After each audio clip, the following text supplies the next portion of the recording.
Welcome back, tech friends. My name's Gareth. This is Tech Check. It's been a few weeks, guys. In actual fact, it's been 4 weeks, and that's because I've been on holiday, I've changed my job, and it's been an absolute nightmare to try and keep up with everything. But I do promise we're back on track now. We've got a few little upgrades that we've been promising for a couple of weeks now, and finally, CableMod have come up trumps. We've had a DPD delivery today, so I thought, what better than to crack on and get my own computer updated with these CableMod actual extensions, give you a before and after, and walk you through the process. Let's do this. So to cut a long story short, guys, we upgraded from our Strix 3090 to our Strix 4090, but instead in black, it's in white to match the case. We then went ahead and upgraded our PSU to one of the new PCIe Gen 5 versions, which not only supports these new 12-volt high power cables, but just gets rid of all the clutter as well. And, well, it looks a lot better than what it previously did. What I did, though, at that time when I ordered this stuff, I actually put an order in for a CableMod, and it came to the value of around about £200 all in all. And we'll undo this and we'll walk through exactly what we got. But essentially, it's a new 12-volt high power cable, a new 24-pin, two 8-pin EPS cables for our CPU power, and one 4-pin for our CPU as well. Not only that, but I've also got one of the new 90 degrees CableMod connectors as well, because, well, this actual cable, to eliminate any kinks, and we know that that's the reason for the majority of the issues with the 4090 fires, is, well, I can't actually put my front glass panel on due to the fact that this cable sticks out way too far. So I'm hoping this new connector will eradicate that problem and tidy it up even more. So let's take a look. What did we get in our order? For £198. So let's get all of these out and we'll give you a walk down on what there is. We've got our 12-volt high power cable. Now this is a 16-pin to 16-pin. I'll just give you a quick look at this one. And you might be thinking, well, what's the point? You've already got a 16-pin to 16-pin and you spent £200 on a new PSU. Well, the reason for it, guys, is because I wanted it in white to match the GPU and the case. And we're going to try and get rid of quite a lot of these black cables. So essentially, this is what we've got. One 16-pin on this side and one 16-pin on this side. And what that comprises of, shall I say, is we've got our 12 main pins and then we've got our 4 sense pins at the top here. And again, even though these can be bent slightly more than what these cables can, you're still not supposed to do it too close to these connections here, as J2 Cent has actually come out with. And yeah, essentially, we don't want to be putting any undue pressure on these connectors. So that's where this particular little device comes in. And this is the 12-volt high power angled adapter. Now on the back, this is the 90 degrees variant A. So anyone that's got an Asus Strix like me, you'll need the A variant, which means very simply that the connectors, I'm not going to be able to get this out, am I? There we go. The connectors is at the top and the sense pins at the bottom, just like that. What should happen is this will push into our graphics card in here. And then what we should be able to do is quite simply just push that cable directly into here. And then we should have the cable coming up the front of the actual graphics card. And it should eliminate an extra couple of inches so that the glass panel can actually be closed. So really, really good construction. This particular little adapter here cost me £45. So not the cheapest thing. What we've got then is we've got 3 EPS cables. Essentially, we've got 2 8-pins and we've got 1 4-pin.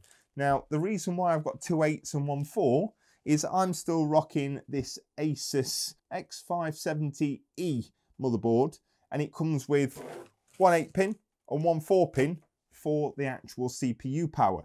Now, What I wanted to make sure of is when I upgrade the motherboard, I've got 2 8-pins and I don't really want to be ordering another one at a later date. So I thought, why not just do it now, and then you've got them, no problems whatsoever. With these being cable extensions and not custom PSU cables, you should be able to interchange them with no issues, no problems. Last of all is none other than our 24-pin. Everybody's got one, guys. Really, really straightforward. And again, this particular 24-pin I've had at 30 centimeters. And you'll notice with all of these particular cables, this is the Mod Flex. You can get them in 2 different designs. And I also opted for the Pro version, which allows these metal combs as well. But please be aware, the combs themselves cost about an extra £3 to £4 each. What we'll do is we'll get all of these cables out, 24-pin, 8-pin, 4-pin, and this 16-pin here. We'll get them changed over. I'll walk you through it as I'm doing it, and hopefully it helps everyone else out. And then at the end, we'll give a side-by-side comparison to see, was the 198 quid worth it, or was it money better spent somewhere else? Let me know. Oh my God, gets heavier.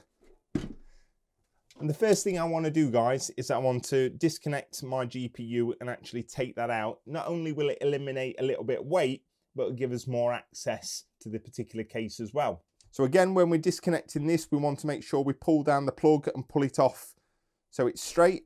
I can undo our thumb screws at the side and try and not drop them on the motherboard.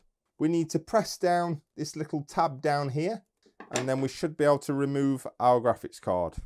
So as you can see in here, guys, cable management is quite nice and tidy. What we can do first is undo our 24-pin. I've actually got already some CableMod extensions in here, but as you can see, they're still the Mod Flex ones, but they're with the plastic combs, not the Pro ones. So that's our 24-pin disconnected. As you can see, we already took out our 12-volt high power cable. And then what we can also do, because we've got plenty of room in this case, we can disconnect our 8-pin and 4-pin EPS for our CPU power. So 2 thumb screws at the top. We can slide off the top panel. We can then slide up the side panel. We can undo these 2 screws here and these 2 screws down here. We can have a look at the mess behind here. So what first thing I'm going to do is locate our 24-pin, and we can go ahead and disconnect that. And then I can locate my 8-pin, which is here. And then my second one is just here. I'm going to go ahead and connect my 4-pin. And then I can shove the excess through the back. Same for my 8-pin. We can go ahead and connect our 24-pin. Nice click. And again, what we'll do is sort out our cable combs, and then we'll bend this and push it round to the back so we can make the connection. We can then take our extension and our 24-pin from our PSU and make that connection. Just make sure it's fully connected and seated. We can take one of our EPS cables and we can connect our 8-pin.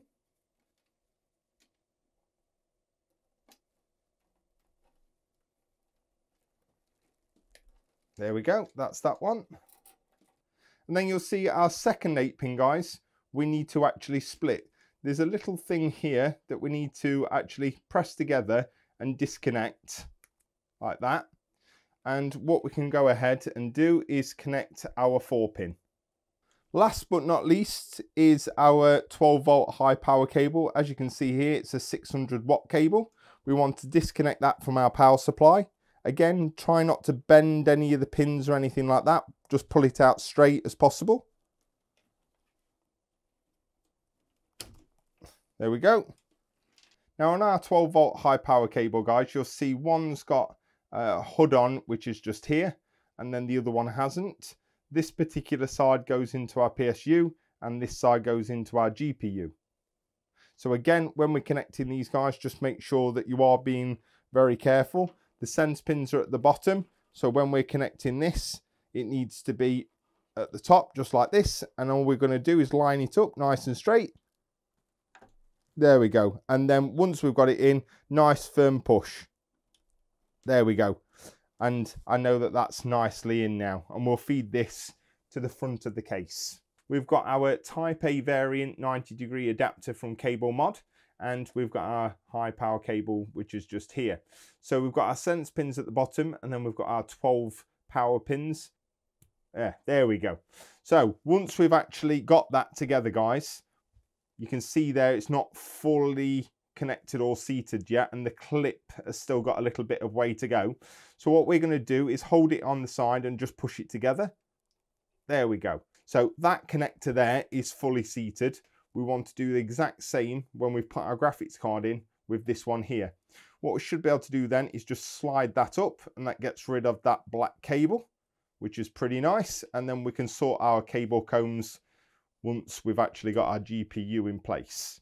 So open up our PCIe slot, line up our graphics card, a firm push. There we go. There we go. And a nice firm push. And there we have it, guys. Out with the old, in with the new.